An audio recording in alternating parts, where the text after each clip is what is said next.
Mas secured and mas strong kami when we're together pag walang space. I don't give privacy and space to my partner and I'm proud of it. Umpisa pa lang malinaw yon. Yes. Kapag ikaw pumasok sa relasyon, well, I'm not saying this para sa iba. Well, for us.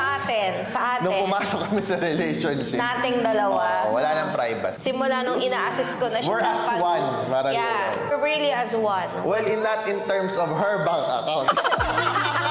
I have my privacy. Yan siya may privacy. Siya wala. Wala. Privacy, wala. That goes to show na... We're very transparent talaga, pati sa mga login. Kulang na lang maging invisible ako sa pagiging transparent. Simula umpisa pa lang, yung working student kami, talagang pati sweldo niya, kita ko na. I help him manage yung finances niya. Sa pa lang, alam na niya yung kakaharapin niya. So it's either tanggap niya yun or hindi. That's better for the both of you. Yeah. Sa amin, it works na alam namin na walang space at walang privacy. Kasi pa nagkaka-space kami, para kami nanghihina.